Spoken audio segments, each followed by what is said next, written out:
Subscribe now and press the bell icon. Never miss an update.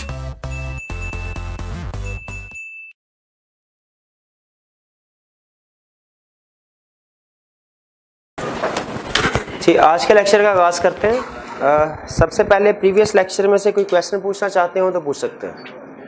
One by one. जी मेरे भाई। Question 3।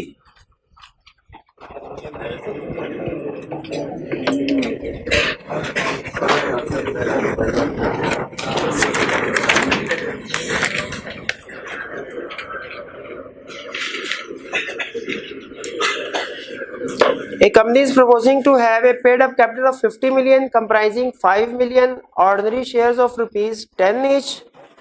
According to its financing plan, it will need rupees 25 million for startup and the balance after 12 months. कह रहा है जी 25 million start पे चाहिए होगा, 25 million एक साल के बाद, और टोटल कैपिटल कितना होगा 50 million. Directors are considering the following: at the outset issue 5 million shares with 50% to be paid up at time of issue and the balance after 12 months on making a call on the shareholders। वो कह रहा है कि 5 million हम issue जो है वो सारे के सारे 5 मिलियन ही कर देते हैं, ठीक है, लेकिन पैसे है शेयर 10 रुपए का है, 5 मिलियन इशू कर देते हैं, ये तो 50 मिलियन हो गए। कह रहा नहीं, आधे पैसे हम अभी मांग लेंगे 25 मिलियन और आधे एक साल के बाद। कह रहा है बताइए कि क्या ये अप्रोच ठीक है? बिल्कुल अप्रोच ठीक नहीं है। क्यों? क्योंकि ये पार्टली पेड शेयर बन जाएंगे और पार्टली पेड शेयर इशू करने की इजाजत कंपनीज एक्ट में नहीं है। क्लियर हो गया? अच्छा, ये तो अप्रोच है गलत। अब आगे क्वेश्चन नहीं पूछ रहा, लेकिन मैं आपसे एडिशनल पूछ रहा हूं कि ये अप्रोच गलत, तो फिर आप क्या रिकमेंड करेंगे कि सही अप्रोच क्या हो?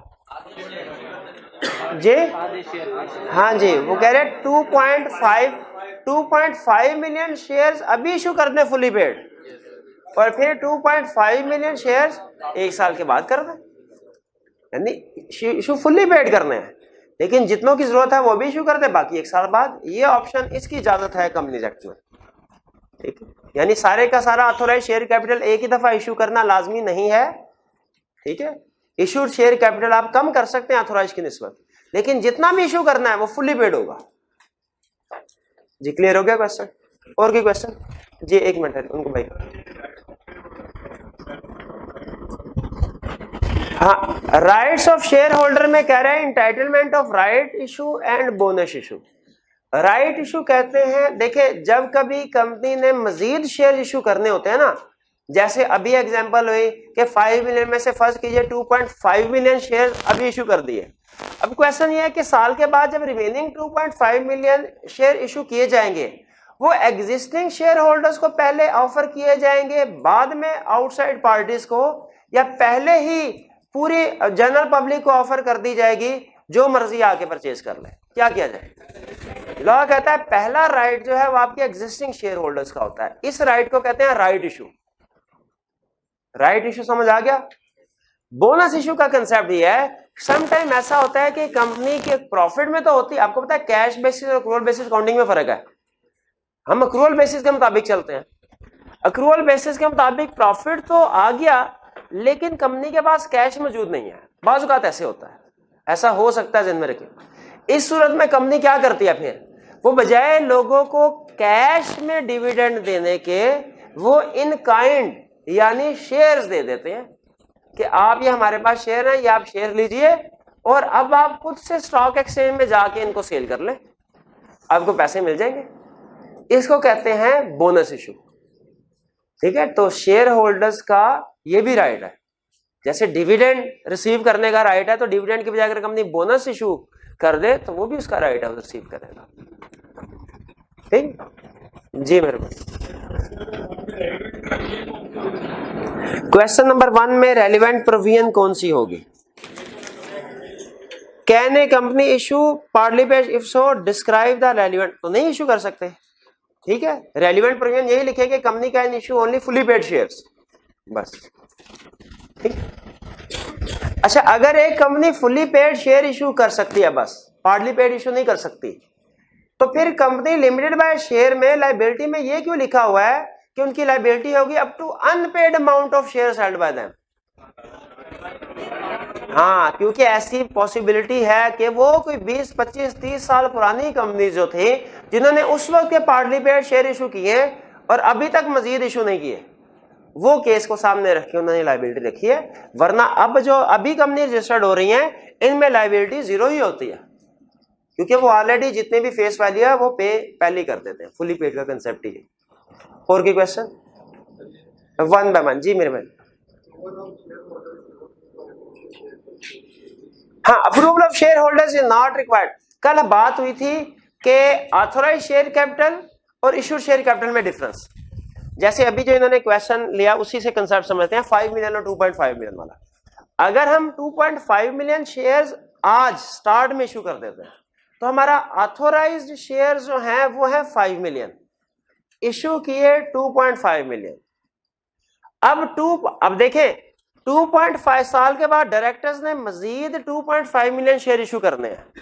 क्या ये शेयर इशू करने के लिए शेयर होल्डर्स की अप्रूवल की जरूरत है कि सर पहले आप हमें मंजूरी दें फिर हम इशू करें? नहीं, इसके लिए शेयर होल्डर की अप्रूवल की जरूरत नहीं है। लेकिन अगर पूरे हो गए 5 मिलियन, अब आप मजीद 1 मिलियन शेयर मजीद इशू करना चाहते हैं, अब शेयर होल्डर्स की अप्रूवल की जरूरत होगी। अप्रूवल भी कौन सी? स्पेशल है, क्योंकि अब ऑथोराइज शेयर कैपिटल इंक्रीज होना है। तो अगर तो आपने इशूड शेयर कैपिटल को इंक्रीज करना हो ना, उसके लिए शेयर होल्डर्स की अप्रूवल की जरूरत डायरेक्टर खुद से फैसला करके कर सकते हैं। लेकिन अगर ऑथोराइज शेयर कैपिटल इंक्रीज करना है उसके लिए फिर आपको शेयर होल्डर्स की अप्रूवल की जरूरत होगी। और कौन से वाली अप्रूवल? Special resolution. क्लियर हो गया भाई कंसेप्ट? जी मेरे अब नहीं, अगर इंक्रीज करना जितना मर्जी इंक्रीज कर सकते हैं, कोई लिमिट नहीं है। जितना भी आप मुनासिब समझते हैं, जितने आपके ख्याल में आपको पैसों की जरूरत पड़ सकती है वो आप कर सकते हैं। हाँ, जितना आप मुनासिब समझते हैं। और देखिए बिजनेस टू बिजनेस वेरी करता है कि कितने पैसे चाहिए होंगे। कुछ बिजनेस हो सकता है 10, 15, 20 लाख में स्टार्ट हो जाए, कुछ बिजनेस हो सकता है उनके लिए 10, 15, 20 करोड़ भी कम हो। तो बिजनेस टू बिजनेस वेरी करता है। तो प्रोमोटर्स जो है, सब्सक्राइबर्स पहले से अपने जेहन में आइडिया लगा लेते हैं, हमें इस बिजनेस के लिए कितना को मैक्सिमम पैसों की जरूरत होगी, उतना रजिस्टर करवा लेते हैं। फिर जैसे जैसे उन्हें पैसों की जरूरत पड़ती रहे वैसे वैसे शेयर इशू करते रहते हैं। जी, और कोई क्वेश्चन? एडवर्टाइजमेंट एंड नोटिस वाली ये इन्होंने अभी क्वेश्चन उठाया। इन्होंने कहा सर क्या ऑथोराइज शेयर कैपिटल की कोई लिमिट होती है कि मैक्सिमम इतना? कोई लिमिट है, जितना भी आप मुनासिब समझते हैं रजिस्टर करवा सकते हैं। लेकिन फर्ज कीजिए मुझे पैसों की जरूरत है 10 मिलियन की। कितने की जरूरत है? 10 मिलियन। और मैं शेयर कैपिटल रजिस्टर करवा लेता हूं 1000 मिलियन। करवा सकता हूं, कोई इशू नहीं है। 1000 मिलियन करवा लिया। अब मैं आपको ये कह रहा हूं, क्या आप एक ऐसी कंपनी में इन्वेस्टमेंट करना चाहेंगे अपने थोड़े से 5-6 मिलियन की, जो 10,000 मिलियन वाली कंपनी है? आप फौरन कहेंगे 10,000 मिलियन वाली कंपनी, उसमें मेरे पास 5-6 मिलियन, मेरे के पैसों की तो इसके आगे हैसियत ही कोई नहीं है, तो इसकी बड़ी मेहरबानी, इसने मेरे से पूछ लिया, आप फौरन तैयार हो जाएंगे। हालांकि ये मैंने आपको गलत स्टेटमेंट दी। अब देखें, मैंने रजिस्टर तो करवा लिया 10,000 मिलियन, लेकिन मेरे पास एक्चुअली जो है वो फॉर एग्जांपल 10 मिलियन है। एक्चुअली जो शेयर इशू किया मैंने कितना, रजिस्टर कितना करवा लिया? 10,000। एक्चुअली 10 मिलियन, लेकिन मैं लोगों को धोखा देने के लिए कि 10,000 मिलियन वाली कंपनी आ रही है आपके पास, 10,000 मिलियन वाली कंपनी आपके साथ प्रोजेक्ट शुरू करने लगी है, ये वर्ड यूज कर सकता हूं ना। अब अगर मैं अपनी कंपनी को 10,000 मिलियन कैपिटल वाली कंपनी कहता हूं तो क्या मैं गलत कहता हूं? नहीं, मेरे पास तो मेमोरेंडम है, इसके ऊपर लिखा हुआ 10,000 मिलियन। तो लॉ ये कहता है जब आप इन्वेस्टर के पास जाए ना, किसी भी तरीके से एडवर्टीजमेंट करें, उन्हें कोई नोटिस भेजें, तो आपका राइट है ऑथोराइज शेयर कैपिटल उन्हें बताएं, राइट है, रोक नहीं रहे क्योंकि आपने रजिस्टर करवाया हुआ है। लेकिन लाजमी है जहां ऑथोराइज शेयर कैपिटल बताएं साथ ही इशूड शेयर कैपिटल भी बताएं।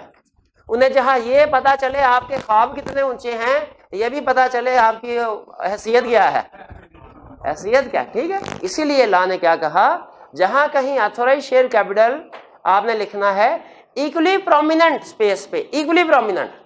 अब ऐसा भी नहीं है कि ऊपर लिख दे बाय 1 गेट 1 फ्री और नीचे छोटा सा सिर्फ लिख दे कि ये ऑफर सिर्फ इतवार को रात 1 से 3 बजे तक है। और वो बड़ा बाय 1 गेट 1 फ्री, वो सारी मशहूरी हो जाए। यार कंपनी कितनी दयालु है, कितनी रहम दिल है।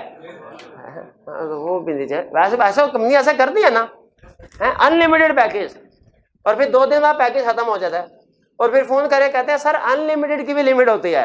वो नीचे थोड़ा सा टर्म एंड कंडीशन पढ़ी नहीं थी आपने? भाई वो कौन पढ़ता है? इसीलिए अल्लाह ने क्या कहा कि आपने जहां authorise share capital equally prominent space पे आपने अपना इशूड शेयर कैपिटल भी लिखना है। क्लियर हो गया ये क्वेश्चन मेरा? चलिए, ये मैंने खुद से बताना था मैंने, लेकिन आपने पूछ लिया तो अच्छा हो गया। ये एडवर्टाइजमेंट वाला पॉइंट हो गया जी। और की क्वेश्चन जी?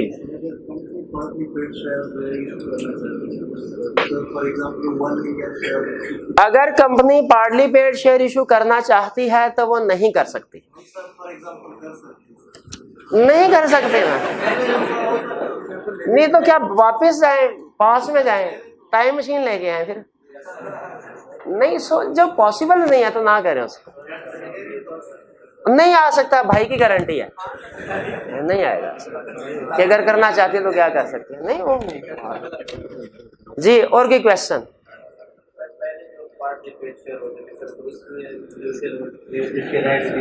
अच्छा, मुझे लग रहा है सवाल ये भी वही है, बस मैं अल्फाज बदल लिए थोड़े। प्रॉफिट एंड लॉस में जाहिर है वो इतने तो नहीं है, वो डायरेक्टर पागल के वो उसको पैसे आधे लें और डिविडेंड पूरे का दे। वो डिविडेंड भी पेड अप कैपिटल के हिसाब से देते थे, जितना पेड हुआ होता था उसी हिसाब से डिविडेंड देते थे। इन्वेस्टमेंट होती, राइट्स भी उसी तरह प्रोपोर्शनेट होते थे, राइट्स भी प्रोपोर्शनेट होते थे जी। और कोई question? Authorise share capital, share capital के शेयर कैपिटल कौन सा? इशूड शेयर कैपिटल नहीं। जब हम नॉर्मली बात करते हैं ना शेयर कैपिटल की, तो इससे मुराद ऑथोराइज शेयर कैपिटल ही है।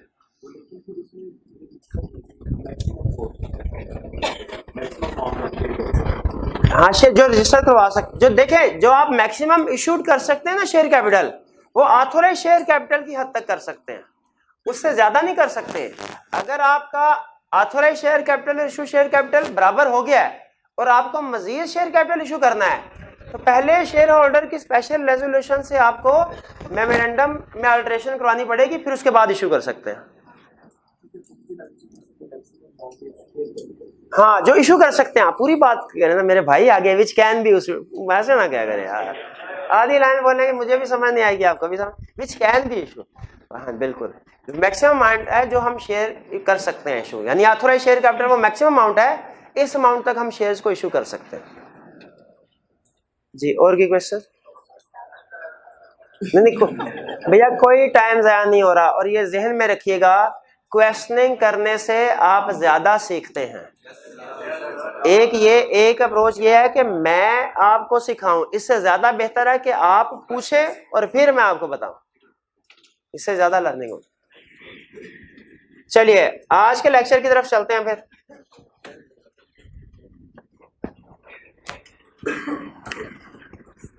आज हमने सीखना क्या है? आज हम 2 कंसेप्ट सीखेंगे, एक kind and classes of shares, ये कंसेप्ट सीखना है, और दूसरा alteration in authorised share capital. Alteration इन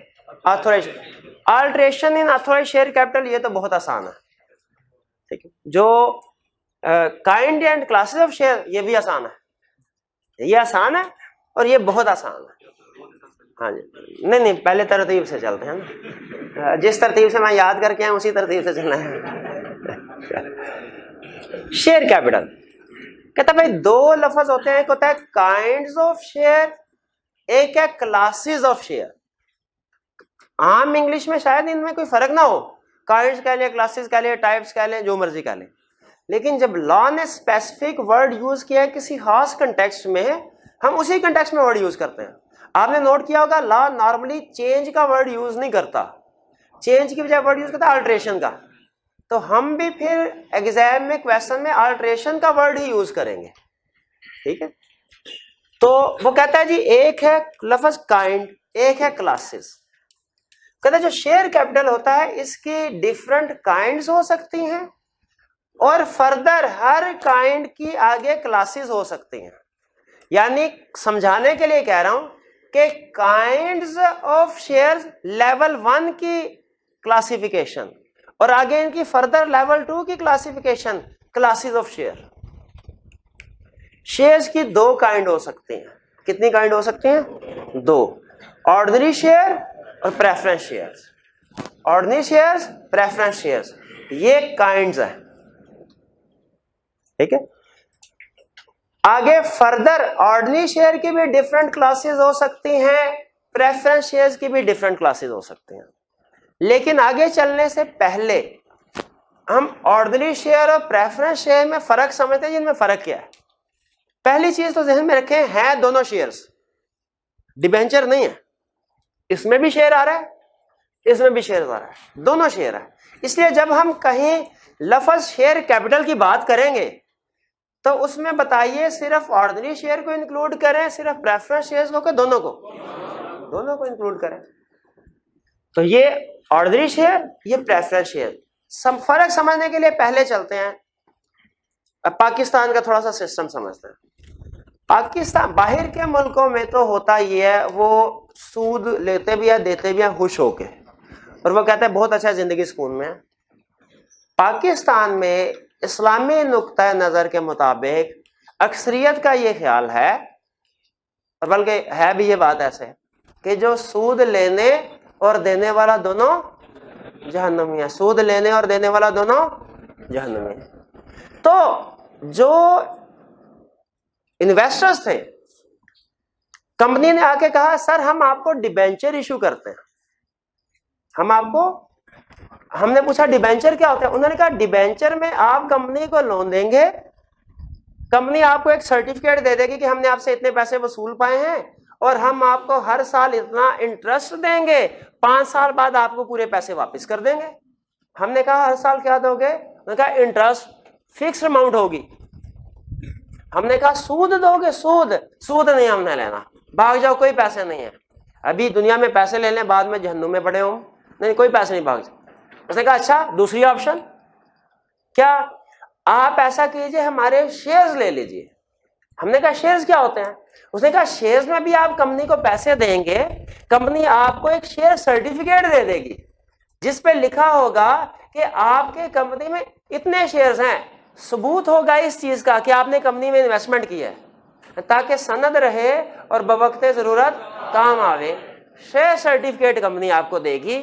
हमने कहा इस पे क्या मिलेगा? उन्होंने कहा इस पे हर साल अगर प्रॉफिट हुआ तो आपको डिविडेंड मिलेगा। हमने कहा डिविडेंड वाली बात तो बहुत अच्छी की, इससे पहले जो तुमने कहा अगर प्रॉफिट हुआ, ये कुछ गड़बड़ लग रही है, इसको जरा एक्सप्लेन करो। वो कहने का देखिए सर, जब शेयर खरीदेंगे आप कंपनी के ओनर बन जाएंगे, मालिक, और कंपनी के मालिक को इंटरेस्ट सूद नहीं मिलता, उसको प्रॉफिट मिलता है। आपको प्रॉफिट मिलेगा, तो अगर कभी प्रॉफिट हुआ तो आपको डिविडेंड में से हिस्सा दे दिया जाएगा। और हमने कहा अगर प्रॉफिट ना हुआ, उन्होंने कहा तो नहीं मिलेगा डिविडेंड। हमने कहा अगर लॉस हुआ तो, उन्होंने कहा फिर आपकी इन्वेस्टमेंट में से उतने पैसे कट जाएंगे। अब देखिए डिबेंचर में इंटरेस्ट मिल रहा था फिक्स, और कंपनी मुनाफे में नुकसान में, डिबेंचर होल्डर को कोई टेंशन नहीं। शेयर होल्डर ने कहा है ये बड़ा रिस्की है, नहीं अभी भी कोई पैसा नहीं है, भाग जाओ, इतनी रिस्की इन्वेस्टमेंट, हम तुम्हें पैसे दे, बाद में तुम आके हमें खबर सुना दो नुकसान हो गया है, हम तो लुट गए, कोई भाग जाओ, कोई पैसा नहीं। अब शेयर होल्डर पे वो जो इन्वेस्टर, जो कंपनी वाला था, वो बेचारा परेशान। उसकी किसी बैंक वाले से मुलाकात हो गई। बैंक वाले ने कहा हाँ मेरे दोस्त परेशान क्यों हो? उसने कहा क्या बताऊं, मुझे पैसों की जरूरत है और ये जिन इन्वेस्टर्स हैं ना डिबेंचर पे मान रहे हैं ना शेयर्स में मान रहे हैं। तो बैंक वाले ने कहा तो तुम वैसे क्यों नहीं करते जैसे हमने किया है? उन्होंने कहा जी तुम लोगों ने क्या किया है? उनका पहले हम कहते थे कि हमारे पास पैसे रखवाएं, हम आपको देंगे इंटरेस्ट, तो लोग नहीं आते थे। फिर हमने कहा आप हमारे पास पैसे रखवाएं, हम आपको देंगे मुनाफा, तो कंपनी वाले ने कहा तो वो ओनर बन गए तुम लोगों के। उन्होंने कहा नहीं नहीं, है इंटरेस्ट ही, नाम हमने क्या रख दिया है, मुनाफा। उन्होंने कहा वो भी खुश तो हम भी खुश। उन्होंने कहा फिर इसका मतलब क्या? उन्होंने कहा इसका मतलब ये कि तुम इशू डिवेंचर ही करो, इनका नाम बदल के प्रेफरेंस शेयर्स रख दो। इशू क्या करो, डिवेंचर। नेचर सारी टर्म्स एंड कंडीशन इनकी डिवेंचर की तरह तकरीबन, लेकिन नाम क्या रख दिया, प्रेफरेंस शेयर्स। प्रेफरेंस शेयर, देखिए मैं उस साइड पे नहीं है, मैं कोई इतना आलम तो नहीं हूँ, मुफ्ती नहीं हूँ, ये तो कोई आलम मुफ्ती बता सकते हैं कि इसका मजहबी नुक्ता नजर से क्या हैसियत है। मैं तो कानूनी नुक्ता नजर से बता सकता हूँ जरा। अब सुने, ऑर्डिनरी शेयर और प्रेफरेंस शेयर, इन दोनों में फर्क समझ आया? वो कहता है जी अभी समझ नहीं आया, मिसाल से वाजे करें। आगे देखते हैं एग्जांपल्स वन बाय वन। कहता है सबसे पहला, अगर आपको पैसों की जरूरत है, आपको पैसों की जरूरत है, इन्वेस्टर आपको पैसा देने को तैयार नहीं है क्योंकि शायद उन्हें खतरा है कि आप बिजनेस को सही तरीके से नहीं चला पाएंगे तो उनके पैसे डूब जाएंगे, तो फिर आप उनको ऑफर करते हैं। आपने कहते हैं सर हम आपको प्रेफरेंस शेयर इशू कर देते हैं।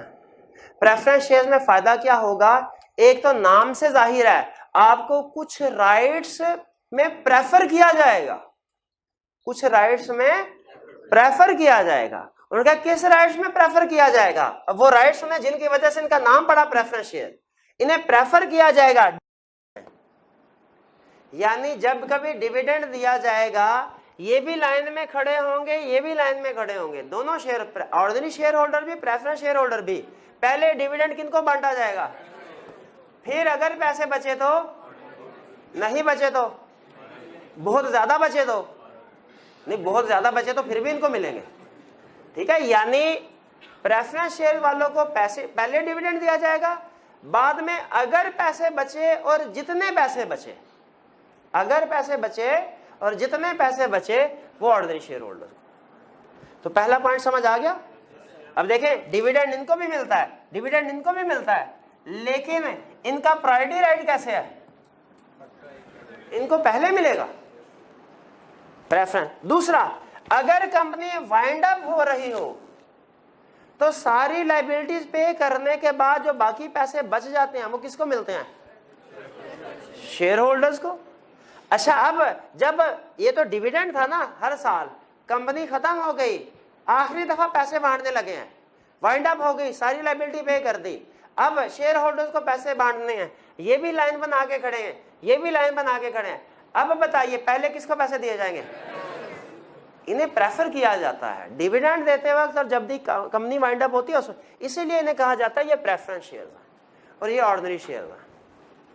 लेकिन ऑर्डिनरी शेयर वालों ने कहा प्रेफरेंस शेयर वालों को, भैया बात सुनो, तुम लोगों ने अहमियत दी है पैसे को, तुम लोगों ने हमारी कदर नहीं पहचाने, हम भी तुम्हें अब पैसे ही देंगे, लेकिन कंपनी के जो भी फैसले करने होंगे वो हम खुद करेंगे, क्योंकि आपको सिर्फ पैसों से गर्ज होनी चाहिए। प्रेफरेंस शेयर होल्डर ने बोला ठीक है, हमें कोई गर्ज भी नहीं है ना आपसे ना आपकी कंपनी से, हमें बस जब हमें पैसे टाइम पे मिलते रहे प्रेफरेंस शेयर। हमने कहा फिर ठीक है, फिर जब जनरल मीटिंग होगी उसमें जब वोट देने होंगे, फैसले करने होंगे, तो हमारे पास वोटिंग राइट्स होंगे ऑर्डिनरी शेयर होल्डर वालों के पास, ताकि हम फैसले कर सके। आपके पास कोई वोटिंग राइट नहीं होगा। बोलो मंजूर है, मंजूर है। कहता ठीक है, ये लो right to attend and vote at general meeting. किसका राइट है, प्रेफरेंस शेयर होल्डर वालों को राइट, लेकिन उन्हें ये जो राइट मिल गए उन्हें इसकी क्या जरूरत है। आगे चल रहे, इररिडीमेबल। रिडीम का मतलब होता है रिटर्न। रिडीम का मतलब क्या होता है, इर इंग्लिश आप बेहतर जानते हैं मेरे से, ये नॉट की सेंस आती है जब ये लगता है। इररिडीमेबल का मतलब जो वापस हो सकते हैं, इररिडीमेबल का मतलब जो वापस नहीं हो सकते। जैसे डिबेंचर है, जब आप इशू करते हैं बताते हैं साल 2 साल 3 साल 5 साल के बाद आप आके वापस करें, पैसे आपको मिल जाएंगे। प्रेफरेंस शेयर्स भी रिडीमेबल, आपको बताया नेचर इनकी डिबेंचर की तरह, नाम बदल दिया redeemable. Preference share, ordinary share redeemable नहीं है। कंपनी को जाके कभी 5 साल 10 साल 15 20 साल बाद वापस जाके कहें बस सर ये पैसे मुझे वापस कर दें, वो कहते हैं नहीं, शेयर्स एक दफा इशू हो जाए ऑर्डिनरी शेयर इरिडीमेबल है।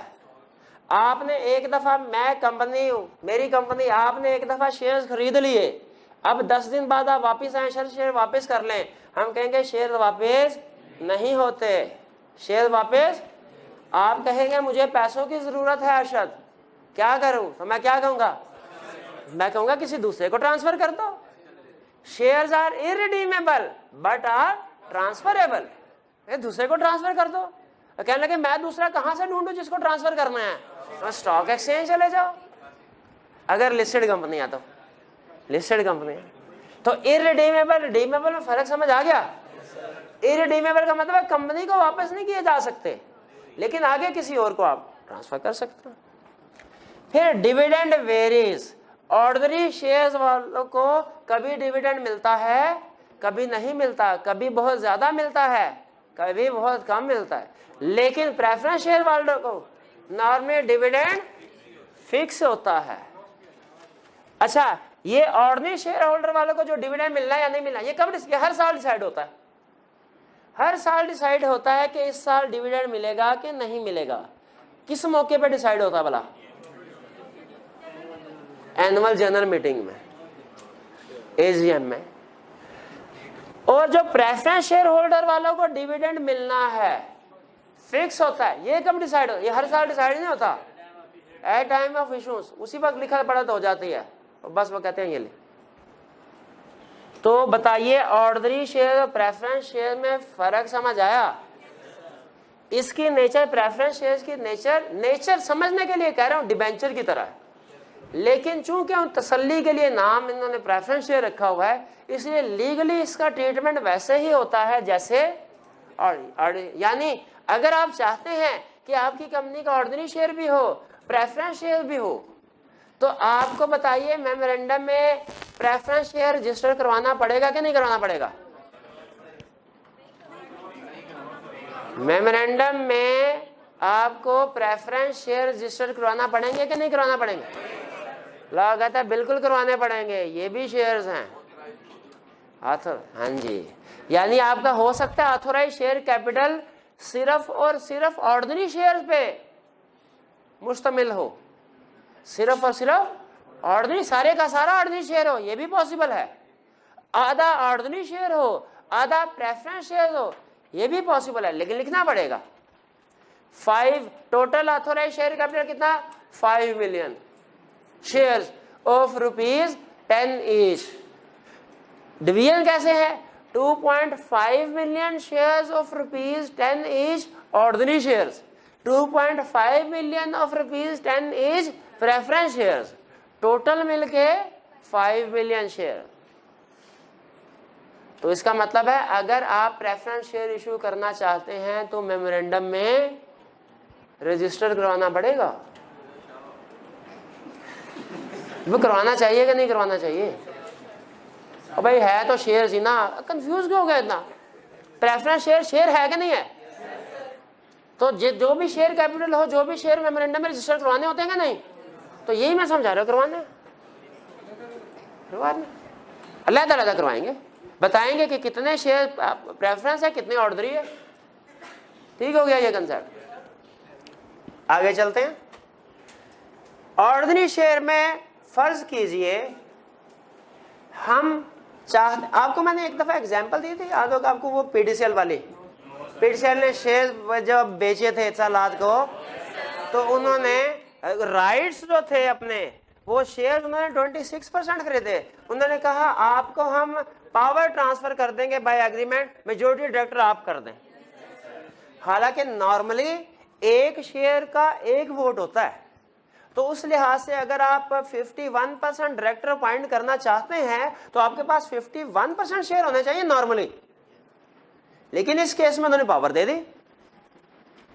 उसी तरह बताइए कि फर्ज कीजिए हमारे सिर्फ ऑर्डिनरी शेयर्स हैं, अब थोड़ी देर के लिए प्रेफरेंस शेयर्स को भूल जाएं क्योंकि क्लासेस हम जानिए ना, क्लासेस ऑर्डिनरी शेयर की भी होती हैं, क्लासेस प्रेफरेंस शेयर्स की भी होती हैं। तो मैंने समझाना है, मैं या तो ऑर्डिनरी शेयर की एग्जांपल से समझा सकता हूं या प्रेफरेंस शेयर की से भी समझा सकता हूं, दोनों से भी समझा सकता हूं, लेकिन मेरा ख्याल है इतना टाइम ना आपके पास है कि बैठे ना मेरे पास है, और जरूरत नहीं है। हाँ आप मिलने चले, ठीक है चले पहले फिर ऑर्डिनरी शेयर से समझते हैं, अगर समझ आ गई बात ठीक है, वरना फिर ऑर्डिनरी से ही दोबारा समझ लेंगे। ऑर्डिनरी शेयर नॉर्मली शेयर अगर क्वेश्चन में साइलेंट होना इसका मतलब है कि जो भी शेयर कैपिटल है वो ऑर्डिनरी है। प्रेफरेंस हो तो खुद से बताता है, केस स्टडी में सुन लीजिए, प्रेफरेंस हो खुद से बताएगा। अगर उसने सिर्फ इतना बताया ना ऑथोराइज शेयर कैपिटल, तो आपने अज्यूम कर लेना ये ऑर्डिनरी है।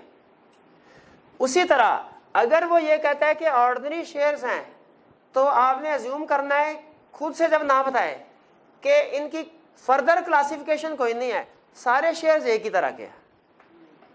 ठीक है, क्लास का क्या मतलब है, काइंड की आगे फर्दर क्लासिफिकेशन।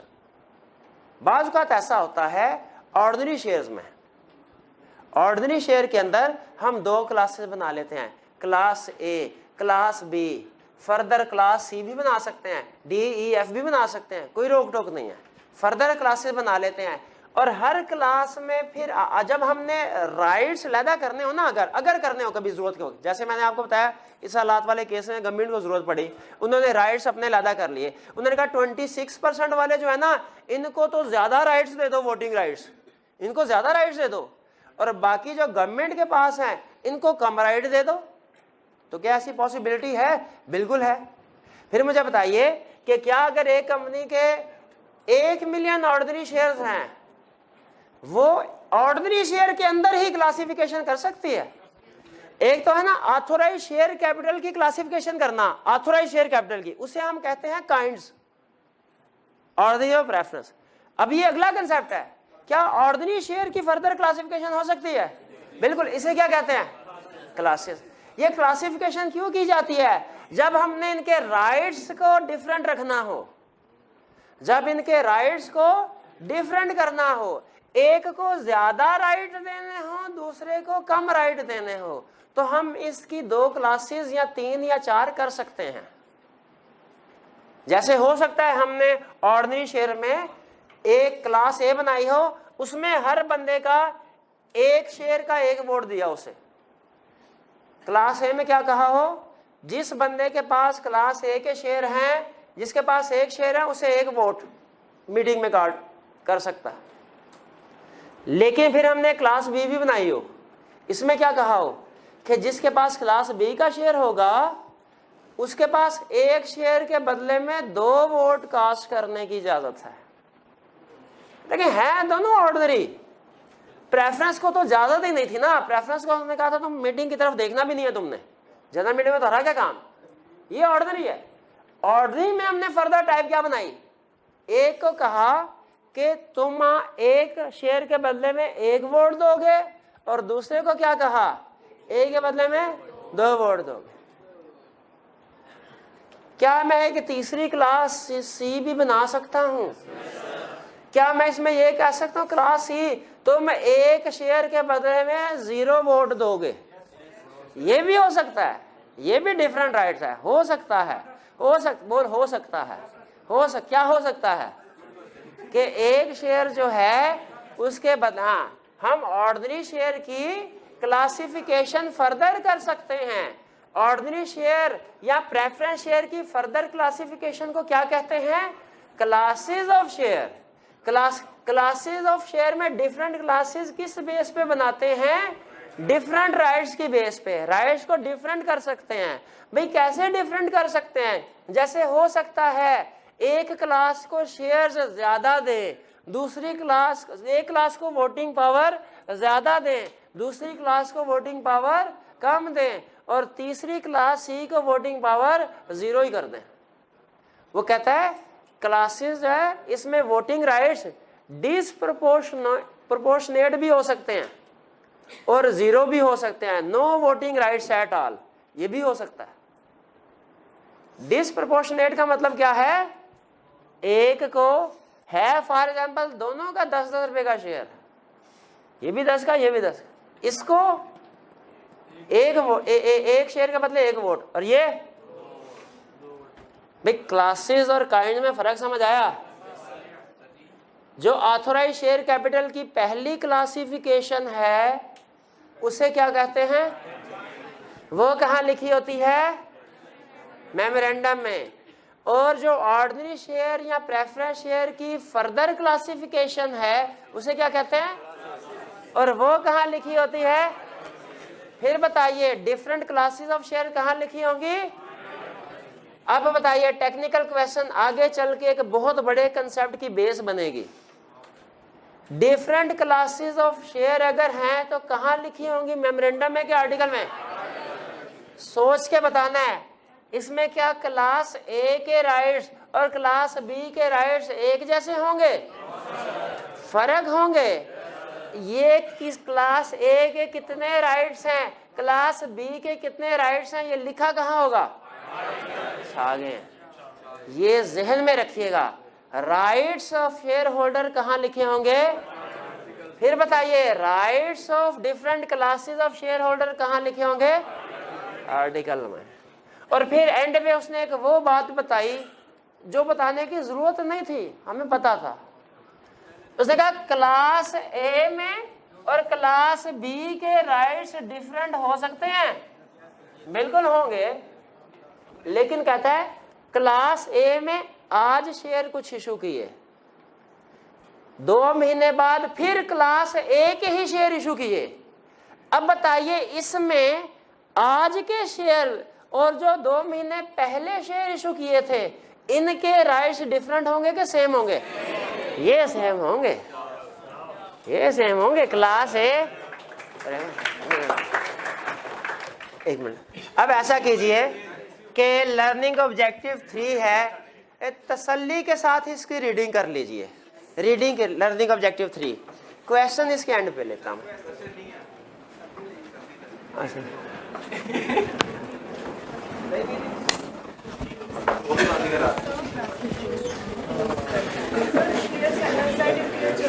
क्वेश्चन मैं भी लेता हूँ, आपका क्वेश्चन लेता हूँ।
एक मिनट।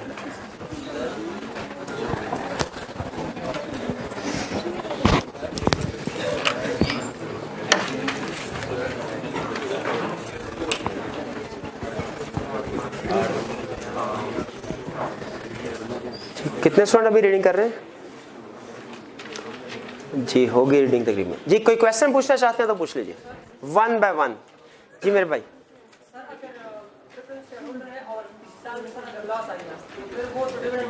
हाँ एंड ठीक है, एंड पे प्रेफरेंस में 3 लफ्ज लिखे होंगे, राइट्स में प्रेफरेंस शेयर वाले कॉलम में एंड पे 3, इनको अंडरलाइन कीजिए।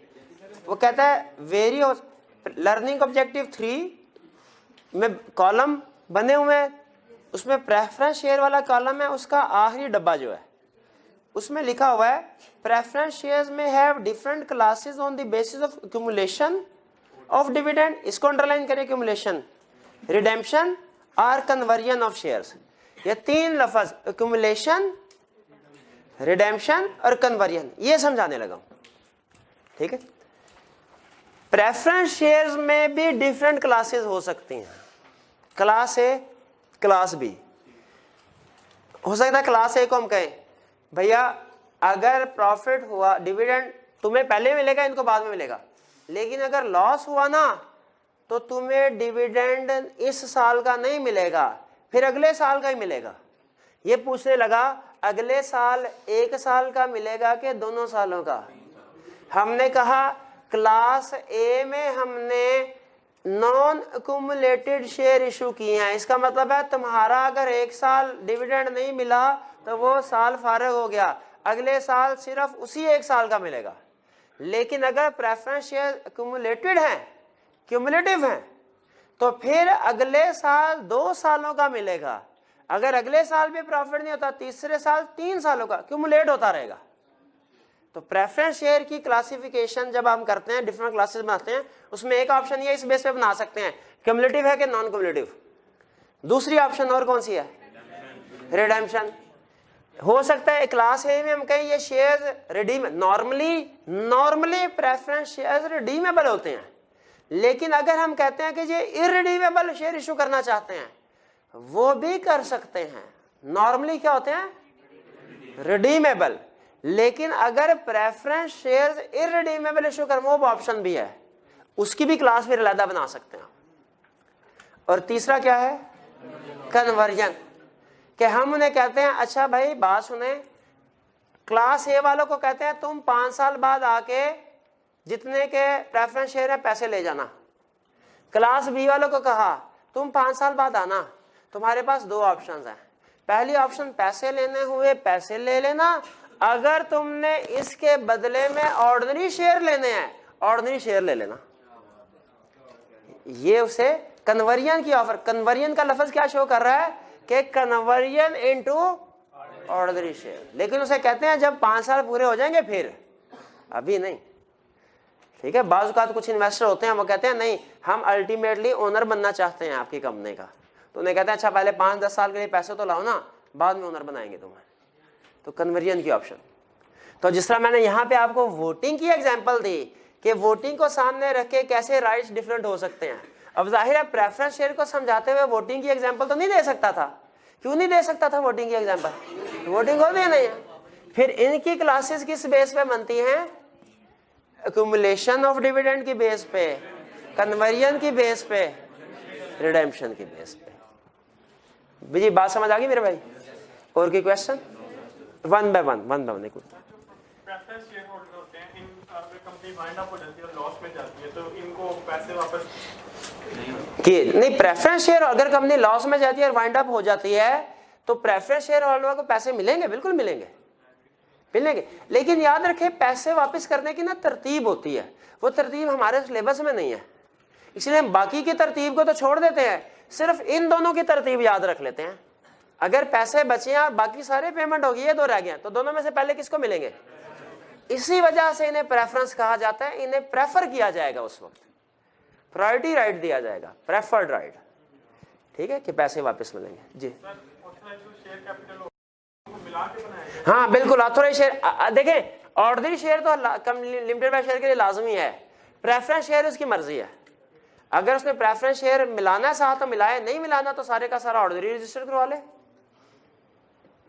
ठीक है, ये ना कल किसी कंपनी का मेमोरेंडम ले आप कहें सर आपने तो कहा था ऑथोराइज शेयर कैपिटल ऑर्डिनरी और प्रेफरेंस को मिलके बनता है, इसमें तो सिर्फ ऑर्डिनरी और प्रेफरेंस है ही नहीं, तो वो कंपनी की मर्जी, बनाना चाहे तो फिर मेमोरेंडम में उसे ऐड करना पड़ेगा, वरना जी एक मिनट, इनका पहले क्वेश्चन था जी। हाँ जी, दोनों के लिए इशू होते हैं। बेसिक शेयर सर्टिफिकेट होता क्या है, ये कंसेप्ट पहले मैं आपको समझा दूं। शेयर सर्टिफिकेट है क्या, आपके पास बाइक है, ठीक है, आपने खरीदी है, पैसे भी अदा कर दिए, आपके पास क्या सबूत है कि बाइक आप, उसकी कॉपी, वो सर्टिफिकेट होता है। किसकी तरफ से, मोटर रजिस्ट्रेशन अथॉरिटी की तरफ से। उसी तरह मैंने किसी कंपनी के शेयर खरीदे, अब मेरे पास क्या सबूत है, सबूत होना चाहिए ना, नहीं वो कोई चाबी नहीं देंगे मुझे, ये लोग हाँ कोई सबूत होना चाहिए। तो वो एक सफ़े के ऊपर लिख दे, जिस तरह वो आपके पास वो मोटरसाइकिल के केस में होता है ना, आपका नाम लिखा होता है, उसके बाद उस गाड़ी का मोटरसाइकिल का नंबर लिखा होता है जो आपके नाम पे है, चेसिस नंबर वगैरह सारी चीज़ें होती हैं। उसी तरह फिर कंपनी हमें, जब हम उसको पैसे देंगे, वो हमें शेयर सर्टिफिकेट इशू करेगी। वो एक सफ़ा होगा जिसके ऊपर हमारा नाम पता होगा, उसके ऊपर कंपनी का नाम होगा, किस कंपनी के शेयर्स हैं, फिर उसके बाद शेयर्स की तादाद कितनी है ये लिखा होगा। और जैसे हमारे पास करेंसी नोट होते हैं ना, 100 का या 500 का या 1000, उसके ऊपर नंबर लिखे होते हैं, तो शेयर्स के भी नंबर होते हैं, वो नंबर लिखा होगा, 500 शेयर्स हैं, किस नंबर से किस नंबर तक। और नीचे कंपनी का जो ऑफिसर्स हैं उसके, फॉर एग्जांपल कंपनी सेक्रेटरी या चीफ एग्जीक्यूटिव है, वो उनके साइन होंगे, जिससे पता चलेगा बाकी कंपनी का जेन्युइन डॉक्यूमेंट है, जो भी उन्होंने ऑथोराइज किया होगा जिन ऑफिसर्स को। तो वो शेयर सर्टिफिकेट होता है जो इस बात का सबूत है कि ये मैं इसका लीगल ओनर हूँ, ठीक है। वो शेयर सर्टिफिकेट है, वो दोनों को देंगे, ठीक है। वो ऑर्डिनरी शेयर्स वालों को भी देंगे, प्रेफरेंस शेयर्स वालों को भी देंगे। आपने कहा था क्लासेस बनाए, और एक क्लास हमने ऐसे बनाई है जिसके कोई राइट्स नहीं, कोई वोटिंग राइट्स नहीं है। हाँ, राइट्स वेरी होंगे, ये नहीं है कि उसका कोई भी राइट नहीं है। वो कहेगा तो भाई मुझे डिविडेंड भी नहीं देना तुमने, वोटिंग मीटिंग में नहीं आ सकता, तो मैं भाई तुम्हें पैसे किस लिए देने हैं। डिफरेंट कोई एक राइट हम खत्म कर सकते हैं भैया, नहीं क्वेश्चन को डिस्करेज नहीं करना जी। जी जी बिल्कुल, उनको भी शेयर सर्टिफिकेट होगा, बिल्कुल। इनमें से हर क्लास को शेयर सर्टिफिकेट होगा। देखें, आपने किसी को पैसे देने हैं, लिखत पढ़ते के बगैर पैसे देंगे आप? शाबाश दीजिए, दे भाई दे जल्दी दे। ऐसा सबक सिखाऊं सारी उम्र याद रहेगा। नहीं देने चाहिए पैसे किसी को। हाँ जी, और कुछ भी नहीं, दोस्त भी हो ना, पते की बात बता रहा हूँ, उसे बहाने से कहना यार मैसेज कर दे मुझे, बस ये व्हाट्सएप पे जरा मैसेज कर दी कितने पैसे चाहिए मैं तुम्हें दे दूंगा। हाँ, ताकि सनद रहे, रोक दे। और जहन में रखिए जरूरत पड़ जाएगी इसकी, ये कंफर्म बात है। चलें ठीक है, आगे चलते हैं। शेयर सर्टिफिकेट भी हो गया, अब आगे जी मेरे भाई आपका क्वेश्चन। हाँ, नॉमिनल वैल्यू का उनकी फेस वैल्यू भी डिफरेंट हो सकती है। नॉमिनल वैल्यू तो हमने पहले पढ़ा हुआ ना, नॉमिनल वैल्यू क्या होती है, उसके ऊपर प्रिंट होती है शेयर्स के ऊपर। चलते चलते छोटी सी बात बता दूं, नॉमिनल वैल्यू, फेस वैल्यू वो होती है जो शेयर्स के ऊपर प्रिंट होती है। इसका अपोजिट क्या भला, इसका अपोजिट है मार्केट वैल्यू। जरूरी नहीं फेस वैल्यू और मार्केट वैल्यू बराबर, ये हमारे सिलेबस में नहीं है, यूं ही आपको बता रहा हूँ सर। जैसे प्राइस बॉन्ड कभी देखा है आपने, उसके ऊपर एक वैल्यू लिखी होती है, 100 रुपए का प्राइस बॉन्ड लिखी होती है भाई, 100 रुपए का प्राइस बॉन्ड है, वो उसकी फेस वैल्यू होती है। लेकिन अगर उस प्राइस बॉन्ड में लिस्ट में नाम आ जाए, पता चले 50,000 का इनाम निकल आया, उसकी फेस वैल्यू कितनी है भला? फेस वैल्यू 100 रुपए है और मार्केट वैल्यू कितनी है? 50,000 100 रुपए, 50,000 इनाम और 100 रुपया उसका अपना। तो इसका मतलब है फेस वैल्यू और मार्केट वैल्यू डिफरेंट हो सकते हैं, लेकिन हमारे सिलेबस में मार्केट वैल्यू का कोई कंसेप्ट नहीं है, सारे फेस वैल्यू और नॉमिनल वैल्यू हो गया। आगे चलते हैं। ये ना सचमुच के स्टॉक एक्सचेंज चले जाए, किसने शेयर खरीदने, कहते सर सारी क्लास में शेयर करते हैं ना, देख शेयर खरीदते हैं, वहाँ शेयर के ऊपर लिखा हो 10 रुपए और ओके भाई 34,000 रुपये का शेयर है। आपका ये तो सर ने बढ़ाया ही नहीं, क्योंकि उसकी मार्केट कंपनी बहुत ज्यादा प्रॉफिट में है इस वजह से।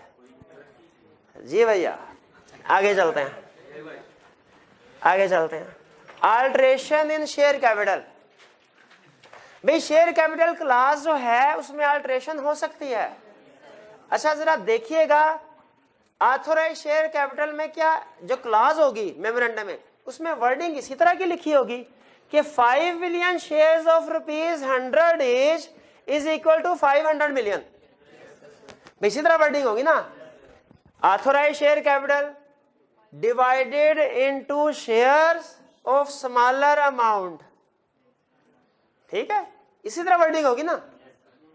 मैं इसको चेंज करना चाहता हूं, कितने तरीके हैं चेंज करने के, जरा चुप करके तसल्ली से सुनते जाएं। पहला तरीका शेयर कैपिटल को इंक्रीज कर सकते हैं, मतलब ये 500 मिलियन है 600 मिलियन कर सकते हैं। कैसे, ये देखें, 6 मिलियन शेयर्स ऑफ ₹100 इच। हाँ, पहले हमें स्पेशल रेजोल्यूशन पास करनी पड़ेगी, रजिस्ट्रार के पास जाकर रजिस्ट्रेशन करानी पड़ेगी, लेकिन चेंज कैसे होगा? 5 के 6 मिलियन शेयर्स, इसको कहते हैं इंक्रीज कर दिया आपने। क्या कर दिया? ऑथोराइज शेयर कैपिटल को क्या कर दिया? इंक्रीज कर दिया। दूसरा क्या तरीका है चेंज करने का? भाई 500 से 600 हो सकता है, 500 से 400 नहीं हो सकता, वो भी हो सकता है। वो डिक्रीज नहीं, इसको कैंसिल कहते हैं। कैंसिल लॉ ने आना असली तौर पर डिक्रीज आया था, लॉ उसे कहता है कैंसिल। लेकिन कहता है कैंसिल करते हैं भाई ध्यान रखना, वो वाले शेयर्स ना कैंसिल कर देना जो आप इशूड कर चुके हैं, पेड अप हो चुके हैं। वो शेयर जो अभी इशू नहीं हुए, पेड अप नहीं हुए, वो कैंसिल कर सकते हैं, दूसरे नहीं कर सकते। ये नहीं कि जबरदस्ती वो शेयर ले गए, बाद में हमने उनको शेयर दे दिए, इधर से कैंसिल कर दिए, भाई तुम्हारे शेयर ही नहीं है। नहीं, ये उस देखें, अगर हमारा ऑथोराइज शेयर कैपिटल 5 मिलियन है, इश्यू शेयर कैपिटल भी 5 मिलियन है, ये कैंसिल नहीं हो सकता। अगर ऑथोराइज शेयर कैपिटल 5 मिलियन है, इश्यूड शेयर कैपिटल 3 मिलियन है, अब हो सकता है, और कितना हो सकता है? 2 मिलियन तक। इंक्रीज जितना मर्जी कर ले, वो कोई इशू नहीं है, लेकिन कैंसिल सिर्फ उतना करना है जितना अनपेड होगा। पेड अब ना कर दे, वो शेयर जिसने पे किया वो सर पकड़ के रोता रहे उधर। फिर उसके बाद कहता दोनों में 500 का, अब जादू देखें, 500 का 600 हो सकता है। भाई ये 500 है, 600 हो सकता है। अगर इसको 600 कर दे, मेमोरेंडम में अल्ट्रेशन होगी। 500 का 400 हो सकता है, 400 कर दे, वो भी अल्ट्रेशन होगी, क्योंकि मेमोरेंडम में ये सारी लाइन आती है, कुछ ना कुछ तो चेंज हुआ, अल्ट्रेशन होगी। 500 का 500 ही रहे, फिर भी अल्ट्रेशन हो जाए, ये जादू है। कोई जादू नहीं है, मैं तो मजाक कर रहा था, कोई जादू नहीं है, सिंपल। क्या करें? सुन लें, कंसोलिडेट भी कर सकते हैं, सब डिवाइड भी कर सकते हैं। गौर से एग्जांपल सुनने हैं। 5 मिलियन का 50 लाख होता है, 50 लाख शेयर्स ऑफ ₹100 ईच है, 500 मिलियन। इसको मैं 5 लाख शेयर ऑफ ₹1000 ईच कर दूं, टोटल फिर भी उतना आएगा। बताइए हमारी शेयर कैपिटल क्लास चेंज हुई कि नहीं हुई? हुई, क्योंकि शेयर कैपिटल क्लास में पूरा स्ट्रक्चर आता है, तो मैंने टोटल सेम रखा, स्ट्रक्चर चेंज कर लिया। अच्छा, इस स्ट्रक्चर चेंज करने में मैंने इससे कंसोलिडेट किया, यानी शेयर्स को मिलाया, सामने तो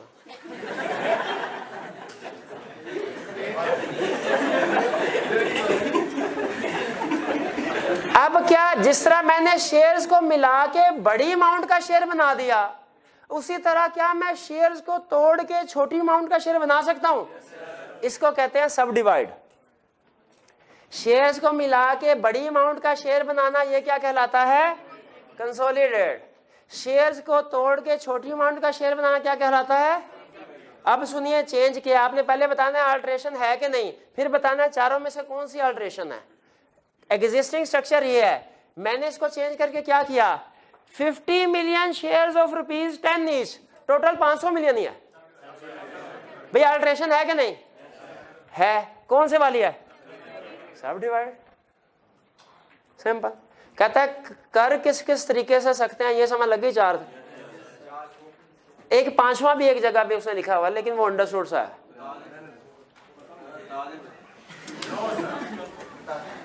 वो कहता है अगर आपने जिस वक्त पहले रजिस्टर करवाए, सिर्फ आपने ऑर्डिनरी शेयर करवाए एट टाइम स्टार्ट में, बाद में आपका दिल किया नहीं प्रेफरेंस भी होने चाहिए, तो प्रेफरेंस वाले बाद में भी रजिस्टर करवा सकते हैं?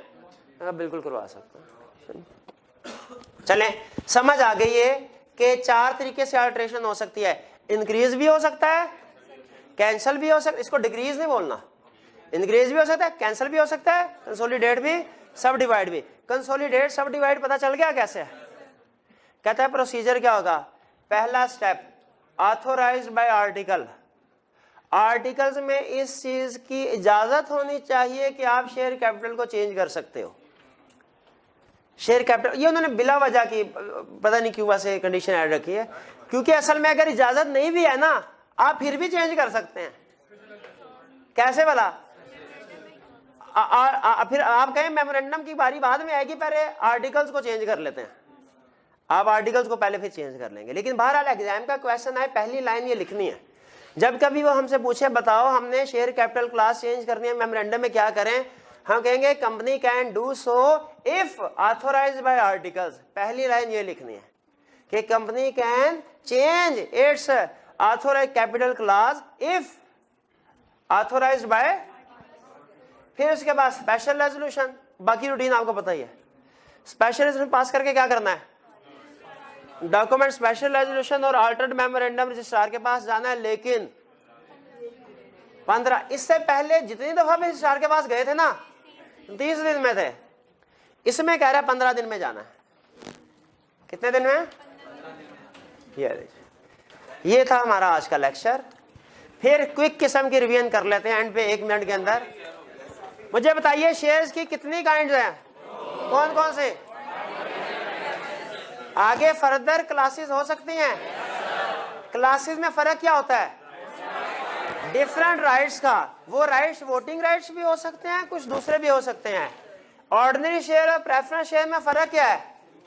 तकरीबन वही जो कि शेयर और डिबेंचर में फर्क है। ठीक है।